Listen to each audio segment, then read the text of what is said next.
अस्सलामुअलैकुम वरहमतुल्लाह। मैं हूं आपका इंस्ट्रक्टर सैयद अरशद सुल्तान और आप देख रहे हैं ट्यूटोरियल्स ओशन। डियर स्टूडेंट्स, हम डिस्कस कर रहे हैं website backend development course with PHP my SQL और ये हमारे इस कोर्स का 19th पार्ट है जिसमें हम डिस्कस करेंगे पीएचपी इफ़ स्टेटमेंट। इससे प्रीवियस वीडियो में हमने डिस्कस किया कंडीशनल स्टेटमेंट इन पीएचपी, जिसमें हमने पीएचपी में इस्तेमाल होने वाले तमाम कंडीशनल स्टेटमेंट्स का ओवरव्यू लिया और आज की इस वीडियो ट्यूटोरियल से हम बाकायदा पीएचपी इफ़ स्टेटमेंट यानी कंडीशनल स्टेटमेंट का आगाज़ कर रहे हैं।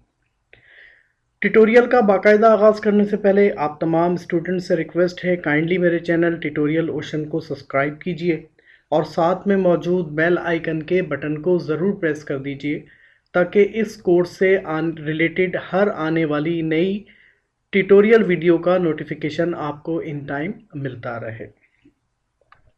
स्टार्ट करते हैं अपने टॉपिक को और डिस्कस करते हैं पीएचपी इफ स्टेटमेंट।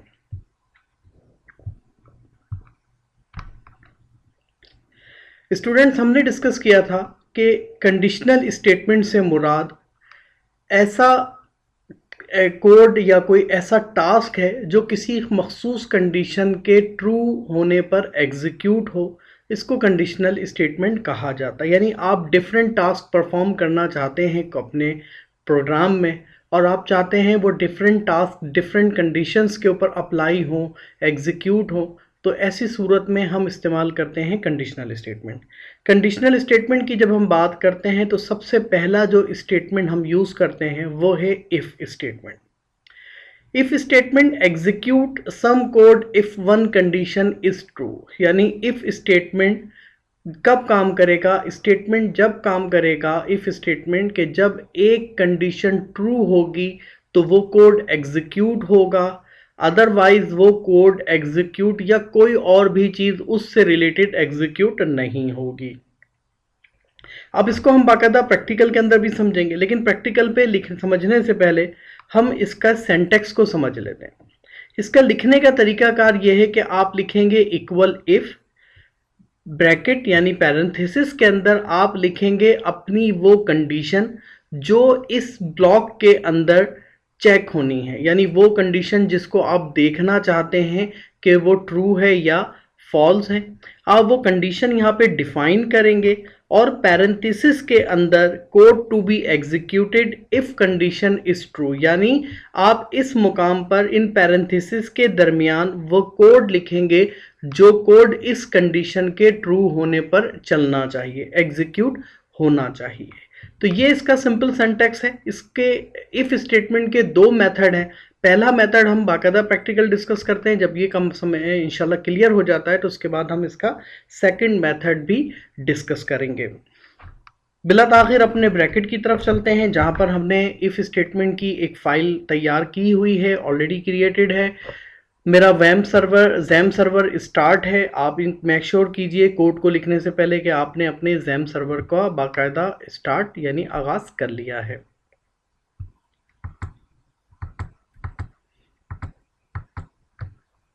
मैं अपने ब्रैकेट की तरफ आ गया हूं, मेरा ब्रैकेट स्टार्ट है और साथ ही आपको यहां पर पीएचपी की फाइल भी मैंने अपने क्रोम के ऊपर ओपन कर ली है। दोनों चीज़ें आपको स्क्रीन के ऊपर एक साथ नज़र आए इसके लिए मैंने सेटअप कर लिया है। और अब हम शुरू करते हैं अपने कोड को बाकायदा और यहाँ पर हम लिखना शुरू करते हैं पहला अपना इफ़ स्टेटमेंट। इफ़ स्टेटमेंट के लिए हमने जिस तरह आपको क्लियर किया कि कोई मखसूस कंडीशन ट्रू होने पर ये कोड एग्जीक्यूट होता है, तो हम सबसे पहले इसको समझने के लिए यहाँ पर एक वेरिएबल क्रिएट कर लेते हैं $a इक्वल्स टू 15। मैंने यहाँ पर एक a के नाम से वेरिएबल डिक्लेयर किया जिसमें मैंने 15 वैल्यू स्टोर की। फिर मैंने कहा $b इक्वल्स टू 12। यहाँ पर एक सेकंड वेरिएबल डिक्लेयर किया जिसमें मैंने कहा कि b के अंदर 12 स्टोर होगा। अब मैं ये चेक करना चाहता हूँ कि अगर ए बड़ा हो बी से तो मेरे पास एक मैसेज लिखा हुआ आ जाए, अदरवाइज अगर ये कंडीशन ट्रू ना हो तो वो मैसेज स्क्रीन के ऊपर प्रिंट ना हो। तो आप सिंपल क्या लिखेंगे, आप लिखेंगे इक्वल इफ ब्रैकेट और इस जगह पर आप लिखेंगे पैरेंथेसिस के दरमियान अपनी कंडीशन, जिस कंडीशन को आप चेक करना चाहते हैं। मैंने कहा डॉलर ए, यहां पर हम यूज करेंगे कंपैरिजन ऑपरेटर्स का।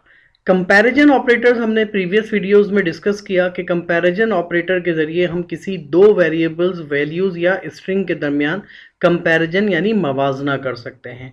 तो मैंने कहा कि dollar A greater than dollar B, अगर ए बड़ा हो बी से तो देन क्या काम करें, पैरेंथेसिस के दरमियान आपने जाके लिखा इको ए बी, ए बड़ा है बी से। तो आपने मैसेज यहां पे टाइप किया। अब इस कोड को हम सेव करते हैं और इस कोड को अपने जैम सर्वर के साथ अपने क्रोम के ऊपर रन करके देखते हैं। अब अगर आप इस कोड को रिफ्रेश करते हैं तो यहां लिखा हुआ नजर आया ए ग्रेटर बी, यानी ए बड़ा है बी से, क्योंकि ये कंडीशन मेरी जो है वो अभी यहां पे ट्रू हो चुकी है। अगर हम अब इसको चेक करना चाहें क्या वाकई हमारी कंडीशन ट्रू हो भी रही है, तो आपको हमने लास्ट टाइम जब हमने यहाँ पे कंपैरिजन ऑपरेटर्स डिस्कस किए थे तो हमने वार डंप के जरिए डिस्कस किया था। तो अगर मैं आपको वार डंप के जरिए भी दिखाऊं इसी बात को, स्टेटमेंट को दोबारा,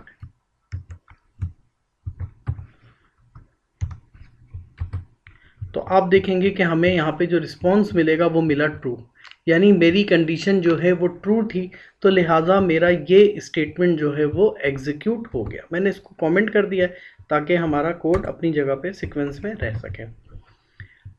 तो यहाँ पर हमने ये बात की कि अगर मेरी ये कंडीशन फॉल्स हो जाती है, मेरी कंडीशन ट्रू नहीं रहती, मैं अगर यहाँ पे कह देता हूँ 12 और यहाँ मैं कह देता हूँ 14, सेव करता हूं, तो अब आप ये देखें कि आपकी कंडीशन फॉल्स है, तो लिहाजा यहां पर कोई भी कोड एग्जीक्यूट नहीं हुआ, क्योंकि इफ स्टेटमेंट जो है वो वन कंडीशन को चेक करता है और वन कंडीशन अगर ट्रू हो तो वो कोड एग्जीक्यूट करता है, इसके पास सेकंड ऑप्शन मौजूद नहीं होता। इसी तरह आप इस की प्रैक्टिस के दरमियान कंपैरिजन ऑपरेटर्स में से और भी बहुत सारे ऑपरेटर्स यूज करके देख सकते हैं। अब अगर मैं यहाँ पे एक और कंपैरिजन ऑपरेटर यूज करूं जो हमने लास्ट टाइम डिस्कस किया, इक्वल इक्वल, तो ये करता है इक्वलेंसी, यानी दोनों के दरमियान चेक करेगा। अब अगर हम इसको चेक करते हैं तो हमारे पास अभी भी स्क्रीन के ऊपर कुछ आउटपुट प्रिंट नहीं होगा, क्योंकि 12 और 14 इक्वल नहीं है। अगर हम इसको इक्वल कर लें, सेव करते हैं, रिफ्रेश करते हैं, तो आप देखेंगे कि अब ये आंसर हमारा सेम हो चुका है।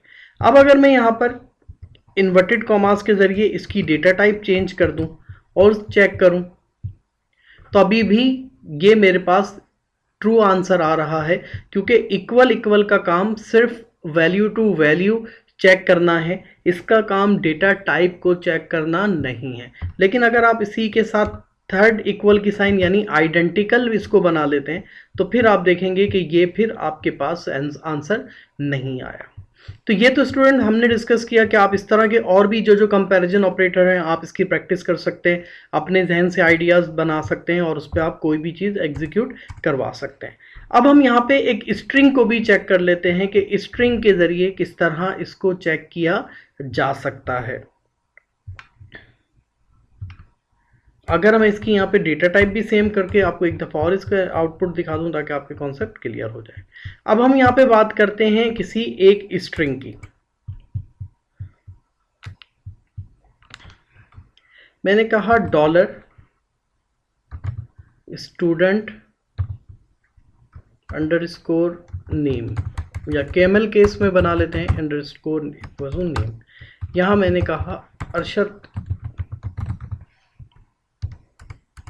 मैंने कहा equal if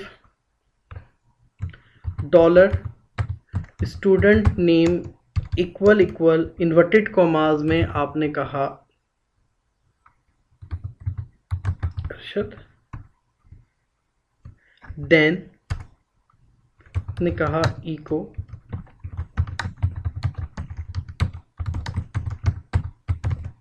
web development student. तो ये स्क्रीन के ऊपर प्रिंट होगा। अगर स्टूडेंट का नेम अरशद होगा तो ये स्क्रीन के ऊपर प्रिंट करके देगा वेब डेवलपमेंट स्टूडेंट। यहाँ पे हम एक ब्रेक लाइन लगा देते हैं ताकि ये कोड सेपरेट हो सके हमारा। तो आप देख सकते हैं यहाँ पे लिखा हुआ आ रहा है वेब डेवलपमेंट स्टूडेंट। अब अगर आप इसी में कॉन्केटिनेट कराना चाहें तो आपको वो भी हम डिस्कस कर चुके हैं कि आप कॉन्केटिनेट भी करवा सकते हैं। तो किस तरह करवा सकते हैं concatenate? Dollar student name dot concatenate, और थोड़ा सा कोड को सिंपल करने के लिए इको करके ब्रेक लाइन को मैं बाहर ले गया। हालांकि ब्रेक लाइन इसके साथ भी एडजस्ट हो सकता था, लेकिन कन्फ्यूजन ना हो आपको इसलिए मैंने इसको बिल्कुल सेपरेट लिख दिया है। तो अब यहाँ पे आपको नजर आ रहा है अरशद वेब डेवलपमेंट स्टूडेंट। लेकिन अब अगर यहाँ पर आप इसको चेंज कर देते हैं, सेव करते हैं, अब आपने नाम चेंज किया तो अब यहाँ पे आपको कुछ भी लिखा हुआ नज़र नहीं आ रहा। तो स्टूडेंट ये है सिंपल आपके पास इफ़ स्टेटमेंट। इफ़ इस स्टेटमेंट के ज़रिए आप बहुत सारी चीज़ों को कंट्रोल कर सकते हैं। इवन HTML के जो टैग हैं, ब्लॉक्स हैं, उनको भी आप इसी के ज़रिए कंट्रोल कर सकते हैं, जो कि हम आने वाली वीडियोज़ में बाकायदा प्रैक्टिकल की सूरत में इसको भी देखेंगे। ये था मेथड 1 जिसके ज़रिए आप इफ़ स्टेटमेंट को क्रिएट कर सकते हैं। मैं यहाँ हेडिंग डाल देता हूँ कमेंट्स के साथ, मेथड 1। अब हम एक और मेथड की बात करते हैं जो हम इसमें डिस्कस कर सकते हैं, जो कि इतना कॉमन नहीं है, उसका इतना यूज़ नहीं किया जाता, लेकिन समझने के लिए हम उसको भी देख लेते हैं। मेथड 2। मेथड 2 में क्या काम किया जाता है उसको भी हम देख लेते हैं। और मेथड 2 के लिए मैंने यहाँ पे कहा $x = 20, एक वेरिएबल क्रिएट किया, और यहाँ पे जाके मैंने कहा इफ पैरेंथेसिस $x =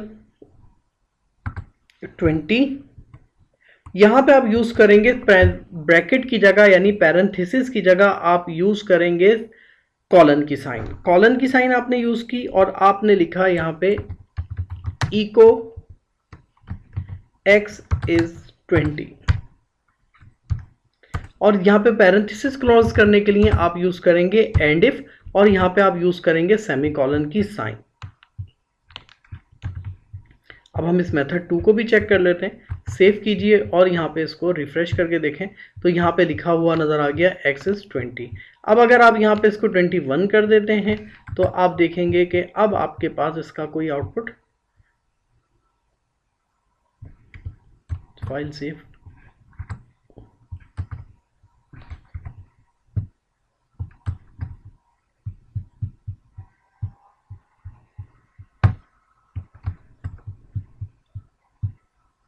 तो आप यहाँ से देख सकते हैं कि अब आपका x जो है वो यहाँ से भी गायब हो चुका है। तो ये स्टूडेंट्स आपके पास स्टेटमेंट है, इफ़ स्टेटमेंट, जिसके ज़रिए आप अपने PHP में किसी कंडीशन के ज़रिए किसी कोड को एग्जीक्यूट करवा सकते हैं। इसकी प्रैक्टिस के लिए आप तमाम कंपैरिजन ऑपरेटर्स इस्तेमाल करते हुए इस तरह के डिफरेंट छोटे छोटे कोड जो हैं वो डिफ़ाइन कर सकते हैं। अगर इसको समझने में कोई प्रॉब्लम हो तो आप कमेंट कीजिए, और अपनी एग्जाम्पल जो आपने डिज़ाइन की हैं, बनाई हैं प्रैक्टिस के दौरान, वो भी कमेंट की सूरत में शेयर कीजिए। वीडियो को एंड तक देखने के लिए जज़ाकल्लाह। अगर ये वीडियो आपको पसंद आए तो इसको लाइक कीजिए, शेयर कीजिए, और अगर आपने मेरे चैनल ट्यूटोरियल ओशन को अभी तक सब्सक्राइब नहीं किया है तो काइंडली इसको सब्सक्राइब कीजिए। नेक्स्ट वीडियो में हम डिस्कस करेंगे PHP का second conditional operator if else statement. जज़ाकल्लाह। अस्सलामु अलैकुम वरहमतुल्लाहि वबरकातुहू।